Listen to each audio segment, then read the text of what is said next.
Hello, everybody. Welcome back to the Texas Podcast. I am your host, Gabe, and today we'll be talking about the Second Battle of Sabine Pass. The Second Battle of Sabine Pass happened on September 8th, 1863, and it was a failed Union attempt to invade the Confederate state of Texas during the American Civil War. It has often been credited as the war's most one-sided Confederate victory. France was openly sympathetic to the Confederate States of America early in the Civil War, but never matched its sympathy with diplomatic or military action. After Mexican forces were defeated by French forces in the summer of 1863, Mexican President Benito Juarez escaped the capital, and the French installed Austrian Maximilian as emperor. With a de facto French government bordering Texas on the south across the Rio Grande, the Confederates hoped to establish a formal route between Texas and Mexico, by way of which the Confederacy could obtain much-needed supplies. United States President Abraham Lincoln was well aware of Confederate intentions and sent an expedition to establish a military presence in Texas and to discourage Maximilian from opening trade with the Confederacy. The military federal force was commanded by Major General Nathaniel P. Banks, a political general with a discernible commandable ability. Banks's original intent was to launch a combined Army/Navy campaign in northwest Louisiana. The Union plan was to send Union Navy warships from the Mississippi up to the tributary Red River, which was navigable upstream as far as where the boundaries of the Confederate states of Louisiana, Arkansas, and Texas came together. The Union had effected its capture of New Orleans on May 1st, 1862, and after the July 3rd, 1863 surrender of Confederates at Vicksburg, the Union military had control of both the east and west banks of the mouth of the Mississippi. Unusually low water in the Red River at this time, however, prevented even relatively low-draft Union gunboats from operating effectively, and the anticipated overland Union invasion of Texas was further delayed. Consequently, General Banks ordered his subordinate Major General William B. Franklin, who would coordinate with the U.S. Navy to enter the Sabine Pass from the Gulf of Mexico and defeat the small Confederate detachment at Fort Sabine on the river's west bank on the Texas side at Sabine Pass. About 2 miles upstream from the river mouth, the key U.S. Navy target in the First Battle of Sabine Pass was the original earthworks thrown up on the Texas bank of the Sabine River about 3 miles from south of Sabine City, a tiny town in some wharfs on the east side of its main street.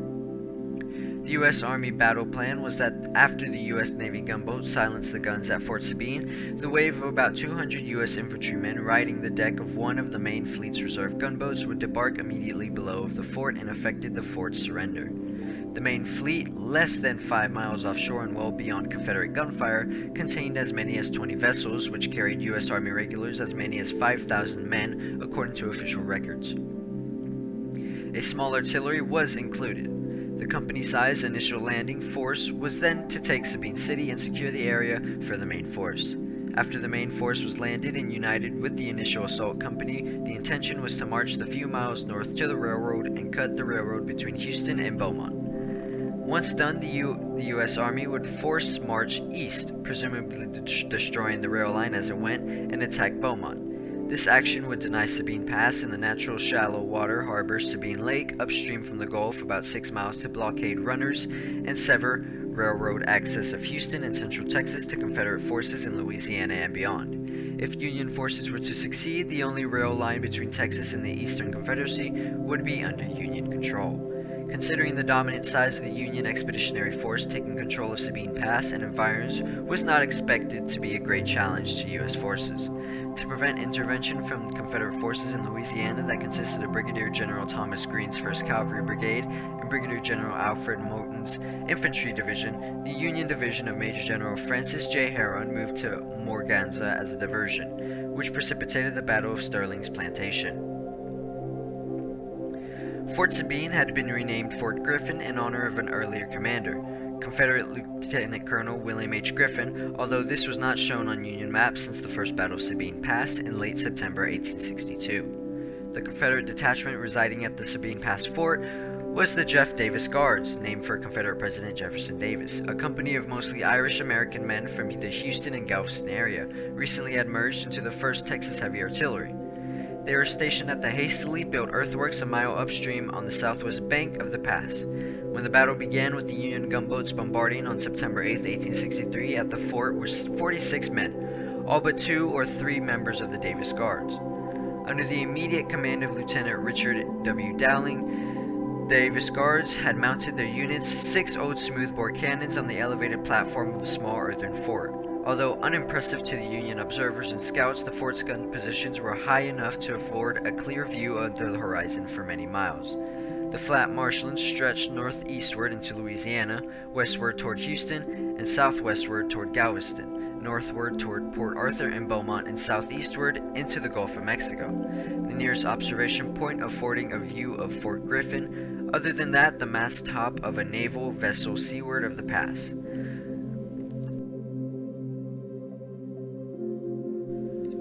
On the afternoon of September 8, 1863, U.S. Navy Lieutenant Frederick Crocker was in command of the advance squadron composed of 4 gunboats. Crocker was a veteran officer of considerable recent experience in Union River gunboat actions and blockade duty. His ship was the USS Clifton, a steam-powered side-wheeler. Besides Clifton, Crocker's advance squadron included Granite City, Sachem, and Arizona, all recently commissioned ironclad warships. Less than 3 miles southeast downriver, well out of range of the Confederate fort's cannons, were anchored 7 U.S. Navy transports carrying most of the U.S. Army soldiers of the landing force. The USS Suffolk, hosting Invasion Force Commander U.S. Army Major General Franklin and his staff, headed the 7-vessel squadron. Outside the principal Gulf shore and sandbar, an additional 2 miles downstream of the squadron lay at anchor the remaining ships of the 22-vessel invasion fleet. The cited contemporary U.S. Army map shows the nominal positions of the reports of the battle generally reflects on the map's information. The total number of Union infantry assault troops in the landing force is given as 5,000 infantrymen, which included 500 listed as aboard the Granite City. Those aboard the 6 troop transports in the 7-ship squadron, headed by Suffolk, plus an artillery company somewhere among them. The first wave of 500 men aboard Granite City, which steamed as close behind Clifton as possible but out of the range of the fort's guns, were to land in an open space adjacent to and downstream of the fort. This was a flat, often muddy area already cleared of brush by the Confederate garrison as a clear field of fire for the canister and grape of the fort's artillery. The U.S. Army's invasion plan therefore absolutely required that the Confederate guns be silenced before any troops were debarked. This engagement was to be the largest amphibious assault on enemy territory in the history of the U.S. military up to that date. Leon Smith, who was at Beaumont, Texas, immediately ordered all Confederate troops in Beaumont, some 80 men aboard the steamer Roebuck, and sent them down the river to reinforce Fort Griffin. Smith and a Captain Good rode to the fort on horseback, reaching the fort some 3 hours before the steamer, arriving just as the Union gunboats USF Clinton and Sachem came within range and assisted in the defense of the fort. Dowling's well-practiced Irish Texan artillerymen, whose chosen and officially approved unit name was Jefferson Davis Guards, had placed range stakes in the 2 narrow and shallow river channels. These were the Texas Channel near the southwest shore and the Louisiana Channel against the Louisiana shore. The white painted stakes were for the determined accurate range of the fort's guns. 6 old smoothbore cannons, each Davis Guard gun crew during gunnery practice thereby worked to determine the approximate charge needed for each type projectile available for the specific gun, and which specific gun charges and loads had to be potential to hit each range stake. Crocker's squadron had no local river pilots, only general knowledge of the river's channel, no assurance of locations of the constantly varying depths, especially of large oyster shells, reefs, or banks between the river's 2 channels. Regarding this battle, no mention is found on official U.S. Navy reports of whether Union sailors were making observations and taking depth soundings from the gunboats' now dangerous top decks, while the Confederate cannons shot, pounded, and shook their ships. The few maps to which they had access were old and outdated or could not account for recent changes in river bottom conditions. On Captain Crocker's signal, the Sachem, followed by Arizona, arrived up the right channel as fast as they dared, firing their port side guns at the fort. Clifton approached in the lead, ascending the Texas Channel at full speed. Granite City hovered out of range behind Clifton, having orders not to risk debarking the 500 assault troops until the fort surrendered or its guns were silenced. As Sachem entered among the range stakes, the Confederates opened fire. The Clifton came into range, followed by Arizona. Despite their old smoothbore cannons, one of which, who had just become inoperable, after only a few rounds it was obvious the Confederate artillerymen's months of training and target practice was an outstanding success of their aim that was deadly accurate. The Confederates captured Clifton and Sachem with a total of 13 heavy cannons, including at least 2 new potent Parrott rifles, which were handed over to Leon Smith's Texas Marine Department. The Union casualties amounted to 24 killed and badly wounded, about 37 missing, and 315 Navy men captured. The combined Union Army and Navy invasion force withdrew and returned to New Orleans. The Confederates had no casualties. In recognition of the victory, the Confederate Congress passed a resolution of special thanks to the officers and men of the Davis Guard. In addition, Houston residents raised funds to provide medals to the Guard. The Davis Guard medals were made from silver Mexican pesos by smoothing off the coins, then hand stamping and engraving one on one side, the battle name and date on the other side, and the initials DG and a cross patè. The medals were hung on green ribbons and presented to the members of the Davis Guards. The official Confederate silver medals were presented in a public ceremony a year later. The Battle of Sabine Pass was of moderate tactical or strategic significance to the Civil War.